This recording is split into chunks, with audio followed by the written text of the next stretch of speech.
자, 오늘 이야기의 주인공은 요셉입니다. 자, 우리는 요셉이란 이름을 다 기억합니다. 너무나도 성경에서 유명한 이름이지요. 사람들이 요셉을 특별히 성경의 많은 인물 중에서도 좋아하는 이유는 그의 인생이 너무나도 드라마 같기 때문이죠. 노예로 팔려갔다가 죄수가 됐다가 극적으로 하나님의 은혜로 다시 성공해서 애굽의 총리 대신이 되는, 그리고 가족들을 구원하는 이 이야기는 너무나 드라마틱하기 때문에 대부분의 사람들이 이 요셉의 이야기를 좋아하고 그 안에서 어떤 면에서는 믿음의 승리자처럼 보이는 요셉을 존경하고 요셉의 믿음을 배우기를 원합니다. 하지만 오늘 본문을 곰곰이 잘 보게 되면 오늘 본문에 요셉의 믿음에 대해서 설명하는 내용이 그다지 많지 않음을 보게 됩니다.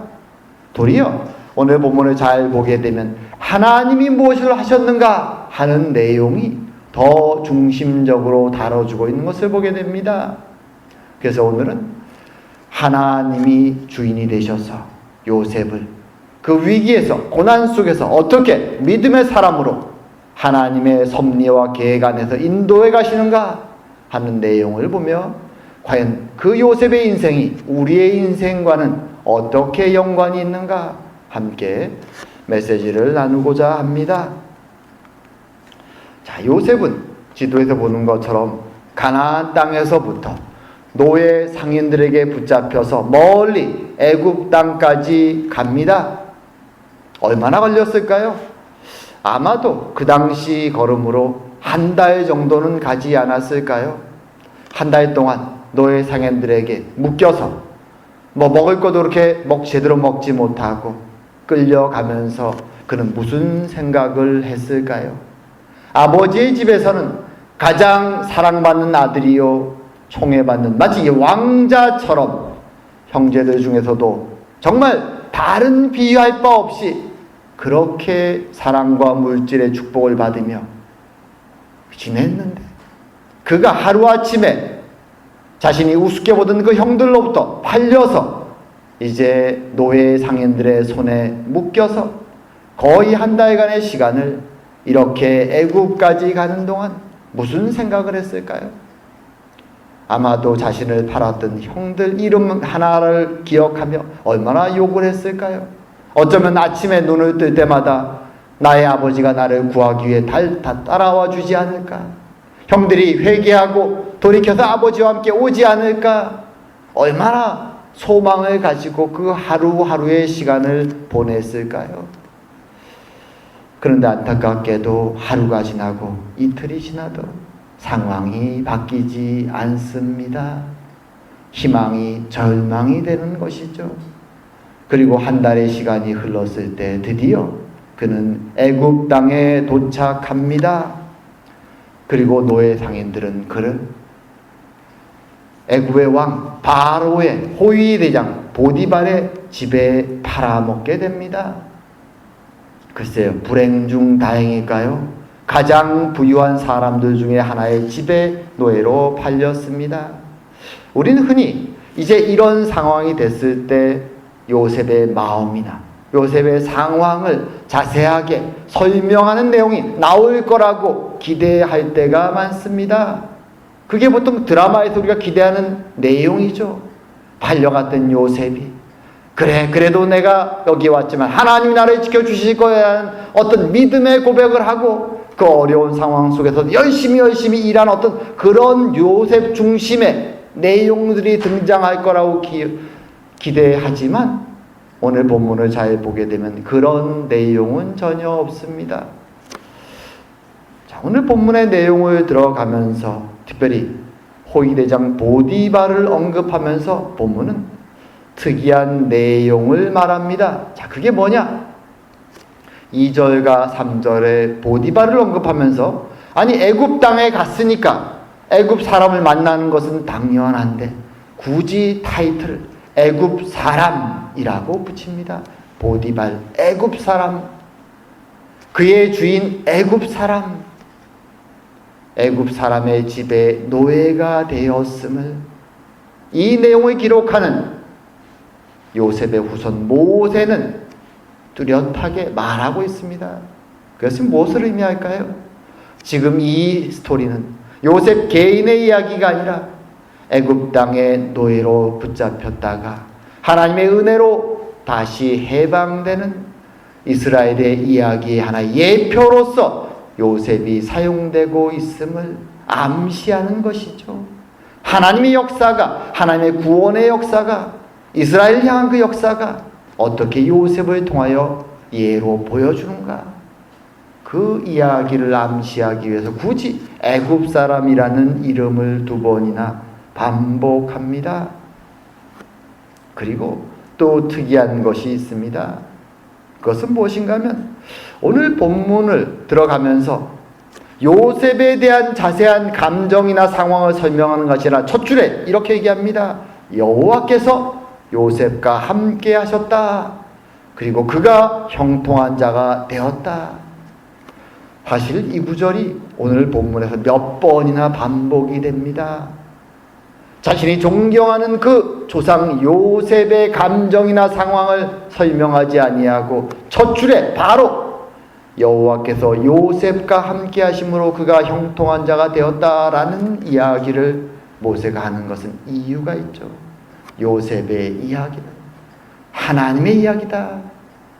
그의 개인적인 성공의 이야기가 아니라 하나님이 하나님의 나라를 인도하시는 이야기다. 이것을 기억하라 라고 말하는 것입니다. 자, 그럼 이제 하나님의 함께 하심으로 형통한 요셉의 이야기는 어떻게 전개될까요? 우리가 기대하는 것처럼 하나님이 함께 할 때 그의 백성에게 하나님이 함께 하시고 그의 은혜가 임하고 그의 축복이 임할 때 그것을 주변 사람들이 느끼게 됩니다. 하나님의 은혜가 온전히 임한 사람, 그를 주변 사람들, 이방인들도 느끼게 되는 것이죠. 그래서 오늘 본문에 보게 되면 그의 주인도 그것을 느낍니다. 요셉은 특이하구나. 내가 일을 맡기면 그 성취가 보통 사람을 넘어서는구나. 그리고 그것이 그가 17세의 어린 나이에 노예로 팔려온 이후로 계속 세월이 1년, 2년, 3년, 4년 계속됩니다. 정확한 시점은 알 수 없지만 아마도 그 세월이 계속되면서 그가 20대 중반이 되었을 때는 주인 보디발의 인정을 받아서 신이 축복한 자, 신이 함께하는 자로 주인이 확신하며 그에게 모든 집안의 일을 맡기기에 이르는 것이죠. 이집트 사람도 아니고 히브리인 멀리서 온 이방인에게, 그 노예에게 집안의 모든 일을 맡길 정도로 확연히 하나님의 축복이 임한 것이 드러난 것입니다. 사실 이런 일은 요셉에게만 일어난 것이 아니죠. 창세기에서 아브라함과 이삭과 야곱이 주변 사람들, 다른 이방 민족들을 만날 때 이와 동일한 사건이 벌어집니다. 물론 처음에는 그 사람들은 아브라함과 이삭과 야곱을 우습게 보죠. 무시합니다. 하지만 같이 지내는 시간이 늘어갈수록 그들은 하나님의 약속의 조상들이, 믿음의 조상들이 신이 함께하는 특별한 존재들임을 느끼고 두려워하죠. 그래서 나중에는 아브라함 때도 이삭 때도 야곱 때에도 도리어 본인들이 먼저 서로 침범하지 말자는 불가침 조약을 체결해 달라고 두려움을 느끼며 그 조약을 체결하게 되죠. 어떻게 보면 황당한 일입니다. 각 지역의 패자들이, 강자들이, 왕에 가까운 사람들이 그 한 가족에게 제발 서로를 침범하지 말라고, 우리를 침범하지 말아달라고 그 조약을 체결하자고 사정하는 모습은 코미디 같습니다. 하지만 그것이 하나님의 존재를 느낀 이방 민족들의 반응이죠. 심지어 야곱을 떠나보냈던 라반도 그 조약을 체결하자고 말하죠. 그것이 하나님이 함께하는 자들의 모습입니다. 우리가 살아가는 이 시대에도 우리는 이것을 기억하는 것이 필요합니다. 우리의 삶 속에서 우린 연약하지만 우리가 하나님의 은혜를 담는 그릇으로 쓰임받을 때 우리의 모습 속에서도 하나님의 영광이 드러날 수 있는 것입니다. 그럴 때 주변 사람들은 우리 모임을 보고 우리의 삶을 보고 하나님의 은혜를 느끼고 존경과 두려움을 표할 수 있게 되는 것이죠. 하지만 안타깝게도 이 시대에는 교회가 그런 은혜를 지니지 못하는 것 같습니다. 안타깝게도 교회가 세상을 따라가고 세상의 명예와 욕망을 따라갈 때 교회는 하나님의 영광을 드러내는 그릇으로 쓰임받지 못하는 것이죠. 도리어 손가락질 받게 됩니다. 우리와 똑같은 모습을 교회가 지냈구나라고 말이죠.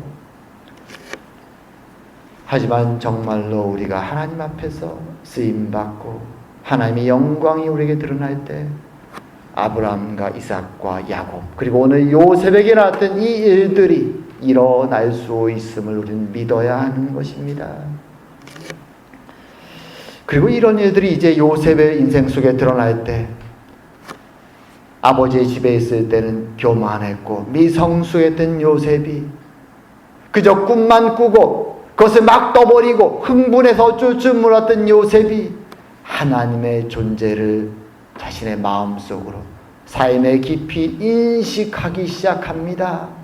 마치 그 옛날 자신의 아버지 야곱이 하나님을 만나고 20년 동안 바다나람에서 조금씩 믿음의 사람으로 빚어져 갔던 것처럼 요셉도 자신과 함께하는 하나님의 은혜를 경험하면서 하나님의 어떤 분인지 하나님을 아버지로부터 또 할아버지로부터 들었던 그 하나님에 대한 이야기들을 다시 되새기면서 하나님을 찾아갑니다.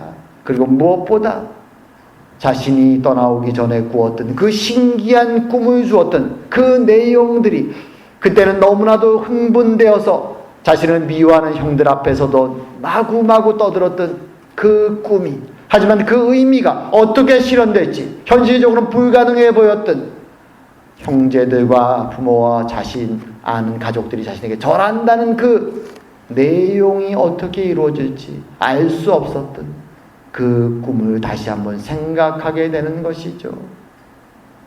그리고 그는 믿음과 소망을 가지고 이제 하루하루를 믿음으로 살아가는 자로 변해갑니다. 그의 그 변화된 모습이 가장 잘 드러나는 것이 바로 보디발의 아내와의 사건입니다. 오늘 본문에 길게 서술되죠. 얼마나 타락하고 강교한 여인인지가 본문에 잘 드러납니다. 비록 타락하고 강교해서 신앙인의 입장에서는 무시하고 뭐라고 말할 수 있을지 모르지만 실제로 노예로서 그 집에 속해 있던 요셉의 입장에서는 자신의 주인입니다. 함부로 대할 수가 없습니다. 함부로 무시할 수가 없죠. 감히 거부했다가는 큰 벌이 떨어질 수 있음을 알고 있습니다. 두렵고 떨리지만 그럼에도 불구하고 요셉은 이제 더 이상 17세에 어리숙하고 교만하고 경솔했던 형들 앞에 있었던 그런 요셉이 아니라 비록 신분 노예이지만 하나님의 시선을 바라보고 하나님의 은혜를 바라보는 자가 되었기에 이 여주인의 요구를 거부하면서 이렇게 담대하게 말하죠. 내 주인이 집안의 모든 소유를 간섭하지 아니하고 다 내 손에 위탁하였으니 이 집에는 나보다 큰 이가 없으며 주인이 아무것도 내게 금하지 아니하여서도 금한 것은 당신뿐이니 당신은 그의 아내임이라. 그러는 내가 어찌 이 큰 악을 행하여 하나님께 죄를 지으리까. 그는 이제 하나님의 말씀과 하나님의 시선을 세상보다 더 두려워하는 자가 되었던 것이죠. 자신 앞에 있는 여주인의 그 시선이 굉장히 두렵고 떨리는 것이지만 그것보다 차라리 하나님의 말씀이 더 두려운 자로 이제는 변화된 것이죠. 그래서 하나님의 말씀에 따라 담대하게 거부합니다. 이것이 그의 믿음의 변화를 보여주는 것이죠. 형들을 놀리고 아버지에게 꼬자질하고 자랑했던 그 철없던 요셉이 이제는 고난과 어려움 속에서 하나님의 동행하심을 느끼며 하나님의 계시를 느끼며 하나님의 꿈을 붙잡고 믿음으로 걸어가는 자의 모습으로 변화된 것입니다. 하나님 우리에게 이런 믿음의 사람이 되라고 말씀하시죠. 하지만 이 믿음의 길은 오늘 본문에 나오는 것처럼 쉽지 않습니다.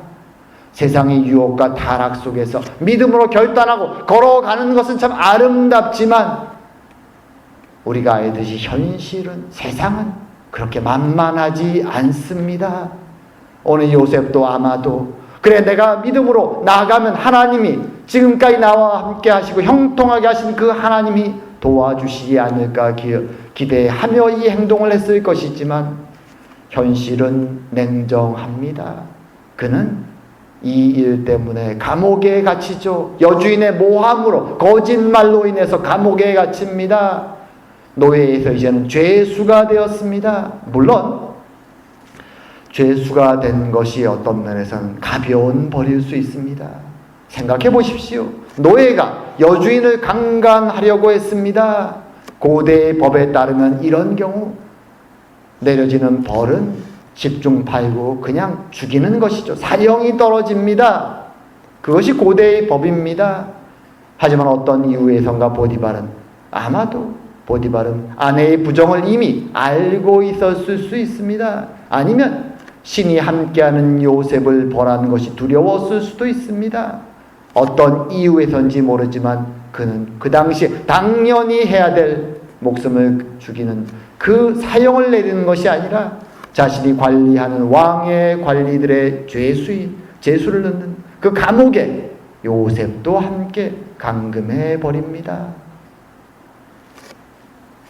흥미로운 것은 그렇게 감옥에 갇히게 되었을 때 처음 노예로 팔려왔을 때와 동일한 사건이 일어난 것을 보게 됩니다.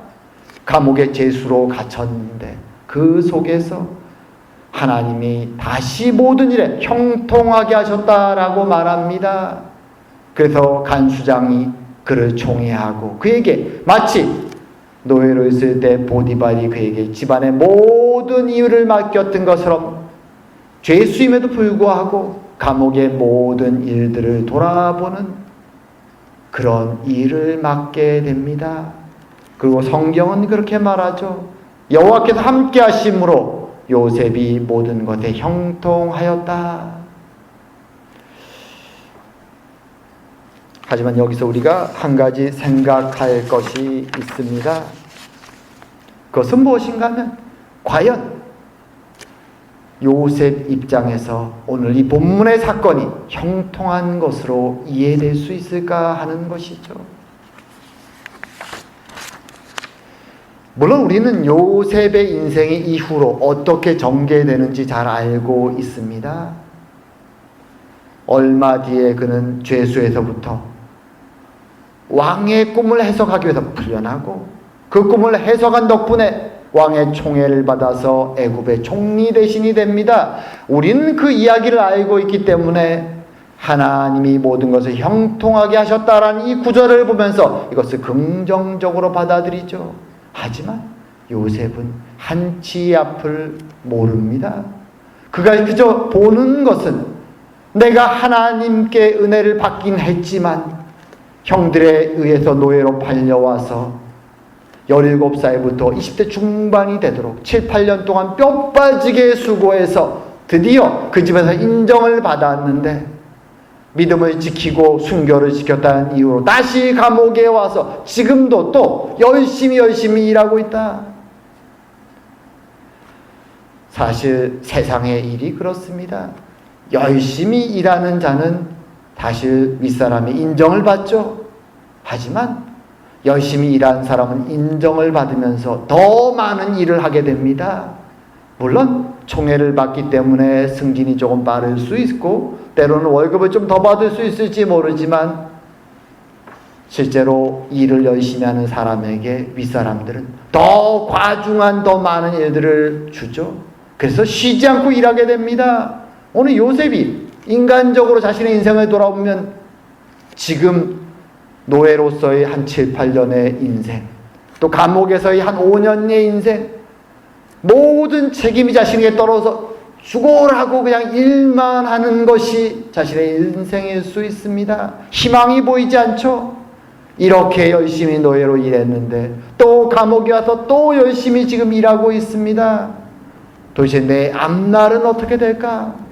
과연 이런 인생을 요셉 입장에서 하나님의 은혜로 나는 모든 것이 형통하고 있다 라고 말할 수 있을까요? 형통한다고 말하는 것은 요셉의 입장이 아니라 정확히 말한다면 하나님의 시선입니다. 하나님의 계획과 시선 속에 모든 것이 형통한 것이죠. 하나님은 이제 다가올 기근으로부터 그의 백성을 구원할 계획을 가지고 계셨죠. 그리고 요셉을 믿음으로 훈련하시기 위해서 그를 먼저 보내신 것입니다. 그리고 노예로서의 7, 8년, 감옥에서의 한 4, 5년, 거의 13년간의 이 긴 세월 동안 그를 훈련시키고 준비해 가시는 것입니다. 모든 것이 하나님의 계획 속에 형통하게 보입니다. 하지만 요셉이 이것을 형통함으로 받아들이는 것은 다른 문제죠. 이것이 신앙의 어려운 점입니다. 하나님은 이렇게 말씀하시지만 내 눈에는 지금 보이는 것이 없습니다. 답답하죠. 이것을 믿음으로 하나님이 나를 형통케 하셨구나라고 고백하는 그 고백은 하나님의 은혜가 임한 특별한 사람만이 가능합니다. 그들이 은혜 받은 자들이죠. 세상 사람들은 그 사람들을 보고 이상한 사람이라고 말할 수 있습니다. 저 고통 속에서 슬픔 속에서 어떻게 찬양을 부를 수 있는가? 하지만 그것이 하나님의 은혜 받은 자들의 모습입니다. 한치 앞을 알지 못하지만 하나님이 나를 선하게 인도하심을, 지금 내 눈에는 아무것도 보이지 않고 불행만이 있는 것 같지만 이것이 하나님의 형통하심을 고백할 수 있는 것, 그것이 은혜고 믿음입니다. 오늘 감사한 것은 요셉이 그 믿음을 고백해 나가고 있다는 것이죠. 물론 요셉도 처음부터 그것을 다 깨달은 것은 아닙니다. 자신에게 주신 그 꿈이 어떻게 실현될지 알지 못했습니다. 하지만 인생 속에서 한 걸음 한 걸음 자신을 돕고 함께 하시는 하나님의 손길을 의지하며 느끼면서 그는 조금씩 조금씩 깨달아 갑니다. 그리고 믿음으로 이 길을 걸어가는 것이죠. 앞을 알 수 없지만 실제로 요셉이 하나님의 섭리와 형통을 현실적으로 깨닫게 되는 사건은 13년이 지나고 바로 앞에 불려갔을 때, 바로가 그를 총리로 임명할 때 그 꿈을 듣고 그는 조금씩 깨닫기 시작합니다. 이제 그림이 보이는 것이죠. 하나님이 어떻게 인도해 가시는지, 그리고 자신을 끌고 왔던 그 하나님 주셨던 그 꿈이 현실로 실현되는 것을 목격하는 것은 총리 대신이 되고 나서 다시 9년이 흘러서 토탈 22년이라는 긴 시간이 흐른 다음에서야 그는 형들을 만나고 이 하나님의 일하심을, 형통하심을 완전히 깨닫고 고백하게 됩니다. 그래서 형들이 그 앞에 나타났을 때 그가 이렇게 고백하죠. 당신들이 나를 이곳에 팔았다고 해서 근심하지 마소서, 한탄하지 마소서. 하나님이 생명을 구하시려고 나를 당신들보다 먼저 보내셨나이다. 그런즉 나를 이리로 보낸 이는 당신들이 아니요 하나님이시라. 하나님이 나를 바로에게 아버지로 삼으시고 그 온 집의 주로 삼으시며 애굽 온 땅의 통치자로 삼으셨나이다. 이것이 하나님의 나라의 역사를, 하나님의 섭리를, 하나님의 형통하심을 자신의 인생으로 받아들인 사람의 고백입니다. 은혜 받은 자, 믿음의 고백입니다. 하지만 이 과정까지에는 긴 시간이 걸렸습니다. 우리는 어떻습니까? 우리는 우리의 인생을 돌아보며 이것이 하나님의 섭리 속에 인도된, 형통함으로 인도된 바로 그 신앙의 길이었음을 고백하고 계십니까? 우리의 인생은 때로는 지나고 나서야 깨달을 때가 많죠. 그 순간은 깜깜합니다. 앞이 보이지 않습니다. 불평만이 올라올 때가 있습니다. 하나님 왜 저에게 이런 어려움을 주십니까? 열심히 믿음으로 지금 걸어보려고 하는데 요셉처럼 불평이 올라오는 순간들이, 깜깜한 순간들이 있을 수 있습니다. 하지만 그 어둠 속에서 주님은 우리의 손을 놓지 아니하시고 잡아주셨고, 우리가 그 어두움을 헤쳐 걸어갈 수 있도록 우리를 한 발 한 발 동행하시고 인도해 주십니다. 그리고 우리의 믿음이 조금씩 자라게 하시고, 어느 순간이 되면 오늘 요셉의 고백처럼 하나님이 하셨구나, 하나님 나를 형통케 하셨구나, 하나님의 섭리 속에 나를 인도해 주셨구나 라고 고백하게 되는 것입니다. 그것이 성도의 삶이고 하나님 나라의 백성의 삶인 것입니다. 이제 말씀을 정리할까 합니다. 오늘 요셉은 왕자와 같은 참으로 아버지의 사랑을 받던 삶에서 하루아침에 노예가 되는 삶으로 전락합니다. 앞이 보이지 않죠. 참으로 암담합니다. 하지만 그 속에서 하나님은 일하기 시작하십니다.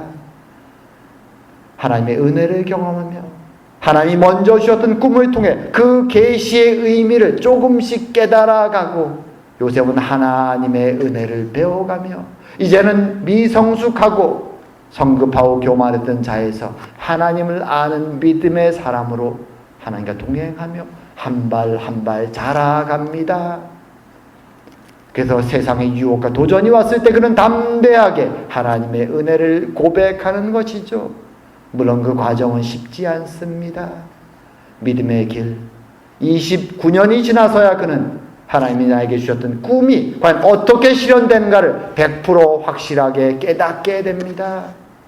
하지만 하나님은 그 29년의 삶 동안 요셉을 홀로 두신 것이 아니라 동행하시며 그를 붙잡아 인도하시며 믿음의 길로, 형통함으로 길로, 세상의 눈에는 형통이 아닐지 모르지만 하나님의 백성의 눈에는 형통이라고 고백할 수 있는 믿음의 길로 그를 인도해 주셨습니다. 우리의 인생도 동일합니다. 요셉을 그렇게 형통함으로 인도하셨던 하나님이 지금도 우리와 함께 하시고 우리의 인생을 이끌어 가고 계십니다. 참으로 그 하나님의 은혜를 바라보면서 우리에게 주신 꿈과 소망, 이제는 하나님 나라의 백성이 되었고 돌아오실 주님을 바라보고 그 나라를 소망하고 살아가는 우리의 마음 속에 주님이 주시는 꿈과 소망을 붙잡고 오늘도 이 타락한 세상을 감사함으로 하루하루 살아가는 저와 여러분 되기를 주의 이름으로 축원드립니다. 기도드리겠습니다. 사랑과 은혜의 하나님 아버지, 그 옛날 고난과 어려움 속에서 하나님의 백성들의 구원을 준비하셨고 요셉의 믿음을 훈련하시고 인도하셨던 하나님, 앞이 안 보는 그 인생 속에서 그것이 하나님의 형통한 인도하심을 고백하며 믿음의 사람으로 인도하셨던 하나님, 우리의 인생 가운데도 지금 함께 하시며 우리를 형통함으로 그리스도의 나라의 백성으로 소망과 사랑과 은혜 속에 인도하시니 감사드립니다. 오늘도 소망하며 기뻐하며 감사하며 이 하루를 살아가게 하여 주시옵소서. 오늘도 같이 하심을 감사드리오며 우리를 형통케 하시고 꿈 주시는 하나님께 감사하며 모든 말씀 예수님 이름으로 기도드립니다. 아멘.